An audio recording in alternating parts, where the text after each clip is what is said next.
Hi hello ಎಲ್ಲರಿಗೂ ನಮಸ್ಕಾರ. ನಾನು ನಿಮ್ಮ ಲಕ್ಷ್ಮೀಗೌಡ ಮಾತನಾಡುತ್ತಿರುವುದು. ಯಾರೆಲ್ಲ ಇನ್ನು ನನ್ನ ಕಾಮನಬಿಲ್ಲು ಕಥಾಗುಚ್ಛ ಯೂಟ್ಯೂಬ್ ಚಾನಲ್ ಸಬ್ಸ್ಕ್ರೈಬ್ ಮಾಡದೆ ಕತೆ ಕೇಳ್ತಿದ್ದೀರಾ, ಪ್ಲೀಸ್ ಸಬ್ಸ್ಕ್ರೈಬ್ ಮಾಡಿ ಕತೆ ಕೇಳಿ. ಹಾಗೆ ನನ್ನ ಕತೆ ನಿಮ್ಮೆಲ್ಲರಿಗೂ ಇಷ್ಟ ಆದ್ರೆ ಕಮೆಂಟ್ ಮಾಡಿ, ಶೇರ್ ಮಾಡಿ. ಜಾನಕಿ ರಾಮ ಕಥೆಯ ಮುಂದುವರೆದ ಸಂಚಿಕೆ. ಶಾಸ್ತ್ರಿಗಳಿಗೆ ಅಪಘಾತವಾಗಿರುವುದು ಮತ್ತು ಅವನು ಜಾನಕಿ ಇಬ್ಬರು ಹಾಸ್ಪಿಟಲ್ನಲ್ಲಿ ಇರುವುದನ್ನು ರಫೀಕ್ ಅವರಿಗೆ ಕರೆ ಮಾಡಿ ತಿಳಿಸಿದ್ದನು. ರೆಹಮಾನ್, ಜಾನಕಿ, ವಿಕ್ರಮ್, ಸುಪ್ರಭಾ ಇವರುಗಳನ್ನು ನೋಡಿದ ನಯನಾಳಿಗೆ ಈ ಮನುಷ್ಯ ಹೆಂಡತಿ ಎಂದು ಒಂದು ದಿನವೂ ಪ್ರೀತಿ ತೋರಿಸಿಲ್ಲ, ಇನ್ನು ಜಾನಕಿಗೆ ಮಗಳು ಎಂದು ಎಂದಿಗೂ ಮಮಕಾರ ನೀಡಿಲ್ಲ. ಯಾವಾಗಲೂ ಅವಳನ್ನು ನಿಂದಲೆ ಮಾಡುತ್ತಲೇ ಬಂದಿದ್ದಾರೆ. ಆದರೂ ಇವರೆಲ್ಲ ಅವರೊಬ್ಬರಿಗೋಸ್ಕರ ಅದೆಷ್ಟು ನೋವು ಅನುಭವಿಸುತ್ತಿದ್ದಾರೆ. ಗಂಡ ಮತ್ತು ತಂದೆ ಎಂಬ ಪದಗಳಿಗೆ ಅಷ್ಟೊಂದು ಮಹತ್ವವಿದೆಯೇ ಎಂದು ಯೋಚಿಸತೊಡಗಿದಳು. ಸಂಜೆಯ ವೇಳೆಗೆ ಸಾವಿತ್ರಿ, ಅರ್ಜುನ್, ನಯನ ಮೂವರು ಹಾಸ್ಪಿಟಲ್ನಿಂದ ಹೊರಟಿದ್ದರು. ಜಾನಕಿ, ನಿನ್ನ ಅಮ್ಮನನ್ನು ಕರೆದುಕೊಂಡು ನಿಮ್ಮ ಮನೆಗೆ ಹೋಗು, ಇಲ್ಲಿ ನಾನು ವಿಕ್ರಮ್ ಇರುತ್ತೇವೆ ಎಂದು ಹೇಳಿದರು. ಸುಪ್ರಭಾ, ಜಾನಕಿ ಇದಕ್ಕೆ ಒಪ್ಪದೆ ಹಾಸ್ಪಿಟಲ್ನಲ್ಲಿಯೇ ಉಳಿದರು. ಹಾಸ್ಪಿಟಲ್ ಮುಖ್ಯಸ್ಥರ ಬಳಿ ಖುದ್ದಾಗಿ ಮಾತನಾಡಿ ರೆಹಮಾನ್ ಎಲ್ಲರೂ ಅಲ್ಲಿಯೇ ಉಳಿಯುವಂತೆ ವ್ಯವಸ್ಥೆ ಮಾಡಿದನು. ನಾಲ್ವರು ಶಾಸ್ತ್ರಿಗಳಿಗೆ ಪ್ರಜ್ಞೆ ಬರುವುದನ್ನು ಚಾತಕ ಪಕ್ಷಿಯಂತೆ ಕಾಯುತ್ತಾ ಕುಳಿತಿದ್ದರು. ರಾತ್ರಿ ಹೋಟೆಲ್ನಿಂದ ನಾಲ್ವರಿಗೂ ಊಟ ಹಿಡಿದು ಬಂದಿದ್ದನು ರೆಹಮಾನ್. ಸುಪ್ರಭಾ ಅವರು ಜಾನಕಿಗೆ ಊಟ ತಿನ್ನಿಸಲು ನೋಡಿದರೆ ನನಗೆ ಬೇಡ ಅಮ್ಮ ಎಂದು ನಿರಾಕರಿಸಿದಳು. ಅವಳು ನರ್ಸ್ ಆಗಿ ಕೆಲಸ ಮಾಡುವಾಗ ಅದೆಷ್ಟು ಅಪಘಾತಗಳು, ಸಾವು, ನೋವು ಎಲ್ಲವನ್ನು ನೋಡಿದ್ದಾಳೆ. ಕೆಲವರ ಸ್ಥಿತಿ ನೋಡಿ ಕಣ್ಣೀರು ಸಹ ಹಾಕಿದ್ದಾಳೆ. ಆದರೆ ಈಗ ಅದೇ ಜಾಗದಲ್ಲಿ ತಂದೆ ಇರುವುದನ್ನು ನೋಡಿ ಸಹಿಸಲಾಗುತ್ತಿಲ್ಲ ಅವಳಿಗೆ. ಇಂತಹ ಸಮಯದಲ್ಲಿ ಊಟ ತಿಂಡಿ ಯಾವುದು ಬೇಡವಾಗಿತ್ತು ಅವಳಿಗೆ. ಜಾನಕಿ, ಮಧ್ಯಾಹ್ನದಿಂದ ಏನೂ ತಿಂದಿಲ್ಲ, ಈಗಲೂ ಹಸಿದು ಇರ್ತೀನಿ ಎಂದು ಹೇಳುತ್ತಿದ್ದೀಯ, ನಿನಗೆ ಸೇರಿದಷ್ಟು ತಿನ್ನು ಎಂದು ಅವಳ ಮುಂದೆ ತುತ್ತನ್ನು ಹಿಡಿದಿದ್ದರು. ತಾಯಿ ಎಷ್ಟೇ ಹಸಿದು ಇದ್ದರೂ ತನ್ನ ಮಕ್ಕಳ ಹೊಟ್ಟೆ ತುಂಬಿಸುವಲ್ಲಿ ಮುಂದಾಗುತ್ತಾಳೆ. ಇಲ್ಲಿ ಸುಪ್ರಭಾ ಅವರು ಕೂಡ ತಾನು ಊಟ ಮಾಡದಿದ್ದರೂ ಮಗಳಿಗೆ ಊಟ ಮಾಡಿಸಲು ನೋಡುತ್ತಿದ್ದರು. ಇಷ್ಟಾದರೂ ಜಾನಕಿ ಬೇಡ ಎಂದು ನಿರಾಕರಿಸಿದ್ದನ್ನು ನೋಡಿದ ರೆಹಮಾನ್, ಆಂಟಿ ಊಟ ಕೊಡಿ, ನೀವು ಹೋಗಿ ಊಟ ಮಾಡಿ ಎಂದವನು ಅವರ ಕೈಯಲ್ಲಿದ್ದ ಊಟದ ಪೊಟ್ಟಣವನ್ನು ತನ್ನ ಕೈಗೆ ತೆಗೆದುಕೊಂಡಿದ್ದನು. ಜಾನಕಿ, ಈಗ ನೀನು ಊಟ ಮಾಡಲಿಲ್ಲ ಅಂದ್ರೆ ನಿಮ್ಮ ಅಮ್ಮ ಕೂಡ ಊಟ ಮಾಡುವುದಿಲ್ಲ, ನಿನಗೆ ಸೇರಿದಷ್ಟು ತಿನ್ನು ಎಂದು ರೆಹಮಾನ್ ಅವಳ ಬಾಯಿಯ ಬಳಿ ತುತ್ತು ಹಿಡಿಯುತ್ತಿದ್ದ ಹಾಗೆ ಏನೊಂದು ಮಾತನಾಡದೆ ತಿಂದಿದ್ದಳು. ಅವಳ ಮುಂದೆ ಕುಳಿತು ತಿನ್ನಿಸಿದ ಅಷ್ಟು ತುತ್ತನ್ನು ಸುಮ್ಮನೆ ತಿಂದಿದ್ದಳು. ಅಳಿಯನ ಮಾತಿಗೆ ಊಟ ಮಾಡಿದ ಮಗಳನ್ನು ನೋಡಿದ ಸುಪ್ರಭಾ ಅವರ ಮನಸ್ಸಿಗೆ ನೆಮ್ಮದಿ ಎನಿಸಿತು. ಎಲ್ಲರದ್ದು ಊಟವಾದ ನಂತರ ಅಲ್ಲಿ ಮಲಗಲು ಬೇರೆ ಯಾವ ವ್ಯವಸ್ಥೆಯೂ ಇರಲಿಲ್ಲ. ನಾಲ್ವರು ಕುರ್ಚಿಯ ಮೇಲೆ ಹಾಗೆ ಕುಳಿತಿದ್ದರು. ಮಧ್ಯರಾತ್ರಿಯವರೆಗೂ ಎಚ್ಚರವಿದ್ದವರಿಗೆ ನಂತರ ನಿಧಾನವಾಗಿ ನಿದ್ದೆ ಬರಲು ಶುರುವಾಗಿತ್ತು. ವಿಕ್ರಮ್ ಮತ್ತು ಸುಪ್ರಭಾ ಅವರು ಹಾಗೆ ಕಣ್ಣು ಮುಚ್ಚಿದರೆ ಜಾನಕಿ ಕುಳಿತಲ್ಲಿಯೇ ತೂಕಡಿಸಿ ಒಂದು ಬದಿಗೆ ವಾಲುತ್ತಿದ್ದವಳನ್ನು ನೋಡಿದವನು ಅವಳ ಪಕ್ಕ ಕುಳಿತು ಅವಳ ತಲೆಗೆ ತನ್ನ ಭುಜವನ್ನು ಆಸರೆಯಾಗಿರಿಸಿ ತನ್ನ ಕೈಯಿಂದ ಅವಳ ಭುಜ ಬಳಸಿ ಗಟ್ಟಿಯಾಗಿ ಹಿಡಿದು ತನ್ನ ಭುಜಕ್ಕೆ ಒರಗಿಸಿಕೊಂಡು ಕುಳಿತನು. ಜಾನಕಿಗೆ ಚಳಿಯಾಗದ ಹಾಗೆ ಅವಳ ಸೆರಗನ್ನೇ ಅವಳಿಗೆ ಹೊದಿಸಿ ಇಡೀ ರಾತ್ರಿ ತಾನು ನಿದ್ದೆ ಮಾಡದೆ ತನ್ನವಳ ನಿದ್ದೆಗೆ ಭಂಗ ಆಗದಂತೆ ನೋಡಿಕೊಂಡಿದ್ದನು. ರಾತ್ರಿ ಇಡೀ ಸೊಂಪಾದ ನಿದ್ರೆ ಮಾಡಿದವಳು ಕಣ್ಣು ಬಿಟ್ಟು ತಾನು ರೆಹಮಾನನ ಭುಜಕ್ಕೆ ಒರಗಿರುವುದನ್ನು ನೋಡಿ ಅವನಿಂದ ಹಿಂದೆ ಸರಿದವಳು ಮಹಾನ್ ಎಂದು ಎಚ್ಚರ ಮಾಡಲು ನೋಡಿದರೆ ಅವಳನ್ನು ತಡೆದ ವಿಕ್ರಮ್, ಅಕ್ಕ, ಭಾವ ರಾತ್ರಿ ಇಡೀ ನಿನ್ನನ್ನು ಹಿಡಿದು ನಿದ್ದೆ ಮಾಡದೆ ಹಾಗೆ ಇದ್ದವರು ಈಗ ಸ್ವಲ್ಪ ಹೊತ್ತಿನ ಮುಂಚೆ ನಿದ್ದೆ ಹೋಗಿದ್ದಾರೆ, ಅವರನ್ನು ಎಚ್ಚರ ಮಾಡಬೇಡ ಎಂದನು. ತಮ್ಮನ ಮಾತು ಕೇಳಿದವಳಿಗೆ ಕಣ್ಣುಗಳು ತುಂಬಿದವು. ನನ್ನಿಂದ ಇವನಿಗೆ ತುಂಬಾ ಕಷ್ಟವಾಗುತ್ತಿದೆ, ರಾತ್ರಿ ಇಡೀ ನಿದ್ದೆ ಮಾಡದೆ ಅದೆಷ್ಟು ಕಷ್ಟಪಟ್ಟನೋ ಏನು ಎಂದುಕೊಂಡವಳು ಅಲ್ಲಿಂದ ಎದ್ದು ತಂದೆಯ ವಾರ್ಡ್ ಕಡೆ ಹೋಗಿದ್ದಳು. ತಂದೆಗೆ ಪ್ರಜ್ಞೆ ಬಂದಿರಬಹುದು ಎನ್ನುವ ಆಸೆ ಅವಳಿಗೆ. ಆದರೆ ಅವಳನ್ನು ತಡೆದ ನರ್ಸ್, ಮೇಡಮ್, ಇವಾಗ ನೀವು ಹೋಗುವುದು ಬೇಡ, ಅವರಿಗೆ ಪ್ರಜ್ಞೆ ಬಂದಿದೆ, ಅವರನ್ನು ವಾರ್ಡ್ಗೆ ಶಿಫ್ಟ್ ಮಾಡಿದ ನಂತರ ಹೋಗಿ ನೋಡಿ ಎಂದು ಅವಳನ್ನು ತಡೆದರು. ಆಗಲೇ ಶಾಸ್ತ್ರಿಗಳನ್ನು ವಾರ್ಡ್ಗೆ ಶಿಫ್ಟ್ ಮಾಡಲಾಗಿತ್ತು. ಸುಪ್ರಭಾ ಮತ್ತು ವಿಕ್ರಮ್ ಇಬ್ಬರು ಅವರ ಅಕ್ಕಪಕ್ಕ ಕುಳಿತಿದ್ದರೆ ಜಾನಕಿ ಸ್ವಲ್ಪ ದೂರದಲ್ಲಿ ರೆಹಮಾನ್ ಜೊತೆ ನಿಂತಿದ್ದಳು. ಶಾಸ್ತ್ರಿಗಳ ಒಂದು ಕೈಗೆ ಬ್ಯಾಂಡೇಜ್ ಹಾಕಿದರೆ ಇನ್ನೊಂದು ಕೈಗೆ ಗ್ಲೂಕೋಸ್ ಹಾಕಲಾಗಿತ್ತು.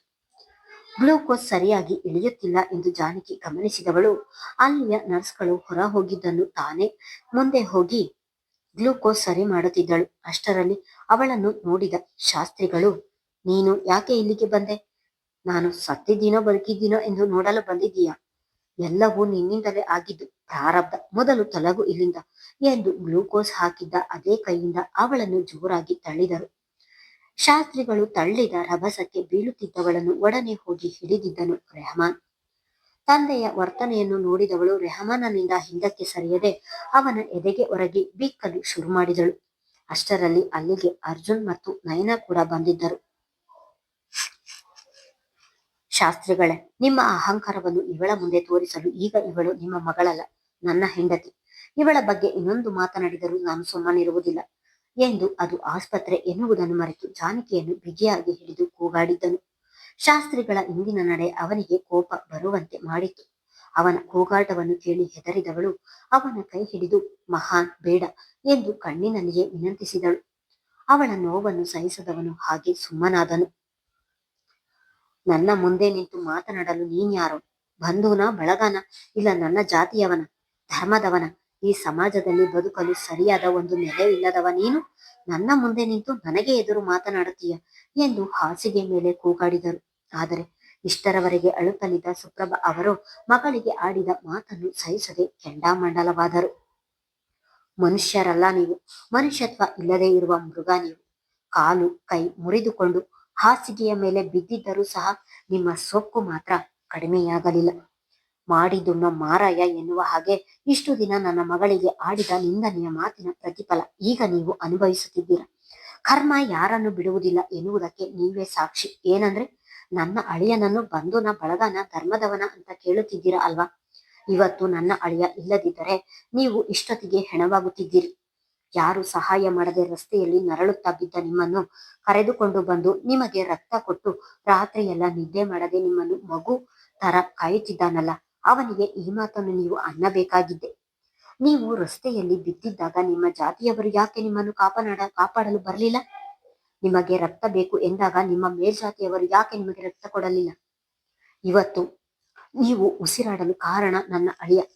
ಈಗ ನಿಮ್ಮ ಮೈಯಲ್ಲಿ ಹರಿಯುತ್ತಿರುವ ರಕ್ತ ಬೇರೆ ಧರ್ಮದ, ಅದೇ ನನ್ನ ಅಳಿಯನ ರಕ್ತ. ಇವತ್ತು ನೀವು ಉಸಿರಾಡುತ್ತಿರುವುದು ನನ್ನ ಅಳಿಯ ಹಾಕಿರುವ ಭಿಕ್ಷೆಯಿಂದ. ಅಷ್ಟೇ ಯಾಕೆ, ನಿಮಗೆ ಚಿಕಿತ್ಸೆ ನೀಡಿದ ವೈದ್ಯರು ಯಾವ ಜಾತಿ ಎಂದು ನಿಮಗೆ ಗೊತ್ತಾ? ನಿಮ್ಮ ಮಗಳು ನರ್ಸ್ ಆಗಿದ್ದಕ್ಕೆ ಅವಳನ್ನು ಹೆಜ್ಜೆ ಹೆಜ್ಜೆಗೂ ನಿಂದನೆ ಮಾಡುತ್ತಲೇ ಬಂದಿರಲ್ಲ. ಈಗ ನೀವು ಹಾಸಿಗೆಯ ಮೇಲೆ ಇದ್ದಾಗ ನಿಮ್ಮನ್ನು ಹಗಲು ರಾತ್ರಿ ನೋಡಿಕೊಂಡದ್ದು ಇದೇ ನರ್ಸ್ ಕೆಲಸ ಮಾಡುತ್ತಿರುವ ಹೆಣ್ಣು ಮಕ್ಕಳು. ಈಗ ಅವರು ನಿಮ್ಮ ಮೈಮುಟ್ಟಿ ನಿಮ್ಮ ಸೇವೆಯನ್ನು ಮಾಡುತ್ತಿದ್ದಾರಲ್ಲ, ಅವರು ಯಾವ ಜಾತಿ ಯಾವ ಧರ್ಮ ಎಂದು ನಿಮಗೆ ಗೊತ್ತಾ? ಅಷ್ಟೇ ಯಾಕೆ, ಈಗ ನೀವು ಮಲಗಿರುವ ಹಾಸಿಗೆ, ಹೊದ್ದುಕೊಳ್ಳುವ ಹೊದುಪು ಎಲ್ಲವನ್ನು ಸ್ವಚ್ಛ ಮಾಡುತ್ತಾರಲ್ಲ, ಅವರು ಯಾವ ಜಾತಿ ಯಾವ ಧರ್ಮ ಎಂದು ನಿಮಗೆ ಗೊತ್ತಾ? ಇಷ್ಟೆಲ್ಲ ಜನರು ನಿಮ್ಮ ಸೇವೆ ಮಾಡಲಿಲ್ಲ ಎಂದಿದ್ದರೆ ಇಂದು ನೀವು ಈ ಹಾಸಿಗೆಯ ಮೇಲೆ ಇರುತ್ತಿರಲಿಲ್ಲ, ಬೀದಿಯ ಹೆಣವಾಗಿ ಬಿದ್ದಿರುತ್ತಿದ್ದೀರಿ. ಮಡಿ ಮೈಲಿಗೆ ಎನ್ನುವುದು ಮನುಷ್ಯನಲ್ಲಿ ಇರುವುದಿಲ್ಲ, ಮನಸ್ಸಿನಲ್ಲಿ ಇರುತ್ತದೆ. ಯಾರ ಮನಸ್ಸು ಶುದ್ಧವಾಗಿರುತ್ತದೆಯೋ ಅವರೇ ಮಡಿವಂತರಾಗಿರುತ್ತಾರೆ. ಯಾರ ಮನಸ್ಸು ಮಲಿನವಾಗಿರುತ್ತದೆಯೋ ಅವರೇ ಮೈಲಿಗೆಯಾಗುತ್ತಾರೆ. ನಾನು ಮೇಲ್ಜಾತಿ ಎಂದು ಬೀಗುವ ನಿಮ್ಮಂತವರನ್ನು ಸತ್ತ ಮೇಲೆ ಹಾಗೆ ಇಟ್ಟುಕೊಳ್ಳುತ್ತಾರೆ ಎಂದು ತಿಳಿದಿದ್ದೀರಾ? ಎಲ್ಲರ ಹಾಗೆ ನಿಮ್ಮನ್ನು ಸಹ ಮಣ್ಣಿಗೆ ಸೇರಿಸುವುದು. ಜಾತಿ ಧರ್ಮ ಎಂದು ಮೆರೆದವರೆಲ್ಲ ಇಲ್ಲಿಯವರೆಗೂ ಯಾವ ಸಾಧನೆಯನ್ನು ಮಾಡಿಲ್ಲ. ಇಲ್ಲಿರುವುದು ಗಂಡು ಹೆಣ್ಣು ಎಂಬ ಎರಡೇ ಜಾತಿ, ಮನುಷ್ಯತ್ವ ಎಂಬ ಒಂದೇ ಧರ್ಮ.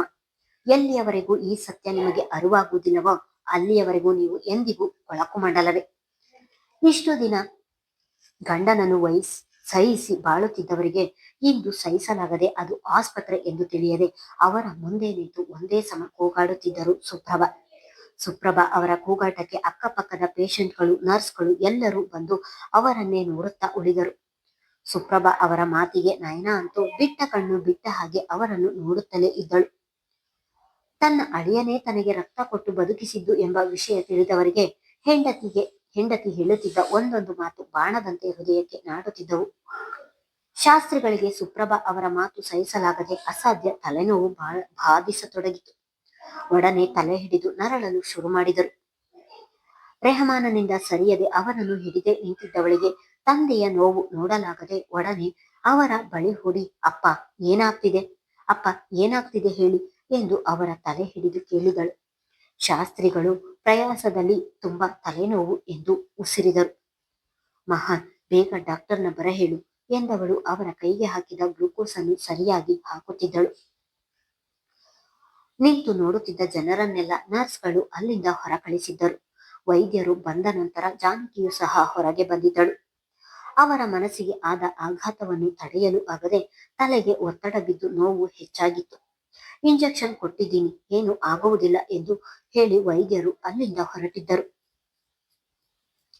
ಜಾನಕಿ, ನಿನ್ನ ತಂದೆಗೆ ನೀನು ಇಲ್ಲಿರುವುದು ಇಷ್ಟವಿಲ್ಲ, ಬಾ ಮನೆಗೆ ಹೋಗೋಣ ಎಂದು ಒಡನೆಯೇ ಬಂದು ಅವಳ ಕೈ ಹಿಡಿದನು. ಶಾಸ್ತ್ರಿಗಳು ನಡೆದುಕೊಂಡ ರೀತಿಯಿಂದ ರೆಹಮಾನನಿಗೂ ಕೂಡ ನೋವಾಗಿತ್ತು. ರೆಹಮಾನ್ ಯಾಕೆ ಹೀಗೆ ಹೇಳುತ್ತಿದ್ದಾನೆ ಎಂದು ಅರಿತವಳು, ಮಹಾನ್, ಅಪ್ಪ ಯಾವಾಗಲೂ ಹೀಗೆ ಮುಂಗೋಪದಿಂದ ಏನೇನೋ ಮಾತನಾಡುತ್ತಿರುತ್ತಾರೆ. ಹಾಗಂತ ಈ ಸ್ಥಿತಿಯಲ್ಲಿರುವ ಅವರನ್ನು ಬಿಟ್ಟು ಹೋಗಲು ಆಗುತ್ತದ? ಅಮ್ಮನನ್ನು ನೋಡು, ಇವರನ್ನು ಕೂಡ ಬಿಟ್ಟು ಹೋಗಲು ಆಗುತ್ತದ? ಪ್ಲೀಸ್ ಇಲ್ಲೇ ಇರೋಣ ಎಂದು ವಿನಂತಿಸಿದಳು. ರೆಹಮಾನ್, ಅವರ ಬುದ್ಧಿ ಗೊತ್ತಿದ್ದರೂ ನೀನ್ಯಾಕೆ ಹೀಗೆ ಹೇಳುತ್ತಿದ್ದೀಯ? ಜಾನಕಿಯನ್ನು ನೀನು ಈಗ ಇಲ್ಲಿಂದ ಕರೆದುಕೊಂಡು ಹೋದರೂ ಮನೆಯಲ್ಲಿ ಅವಳು ನೆಮ್ಮದಿಯಾಗಿ ಇರಲು ಸಾಧ್ಯವಾಗುತ್ತದ? ಅವಳು ಇಲ್ಲಿಯೇ ಇರಲಿ ಬಿಡು ಎಂದಳು ನಯನ. ಭಾವ, ಅಪ್ಪನ ಪರವಾಗಿ ನಾನು ನಿಮ್ಮನ್ನು ಕ್ಷಮೆ ಕೇಳುತ್ತೇನೆ. ಈಗ ಈ ಸ್ಥಿತಿಯಲ್ಲಿ ನಮ್ಮನ್ನು ಬಿಟ್ಟು ನೀವು ಹೊರಟರೆ ಹಾರುವ ಹಕ್ಕಿಯ ರೆಕ್ಕೆಯನ್ನು ಕತ್ತರಿಸಿದ ಹಾಗೆ ನಮ್ಮ ಪರಿಸ್ಥಿತಿಯಾಗುತ್ತದೆ. ನಿನ್ನೆ ನೀವು ಇರಲಿಲ್ಲ ಎಂದಿದ್ದರೆ ಅಪ್ಪ ಏನಾಗುತ್ತಿದ್ದರು, ನಾವು ಯಾವ ಪರಿಸ್ಥಿತಿಯಲ್ಲಿ ಇರುತ್ತಿದ್ದೆವು ಎಂದು ನೆನೆದರೆ ಸಾಕು ಭಯವಾಗುತ್ತದೆ. ದಯವಿಟ್ಟು ಇಲ್ಲಿಂದ ಹೋಗಬೇಡಿ ಎಂದು ರೆಹಮಾನನ ಮುಂದೆ ಕೈ ಮುಗಿದು ನಿಂತು ಕಣ್ಣೀರು ಹಾಕುತ್ತಲೇ ವಿನಂತಿಸಿದನು ವಿಕ್ರಮ್. ಮುಂದುವರಿಯುವುದು. ಧನ್ಯವಾದಗಳು.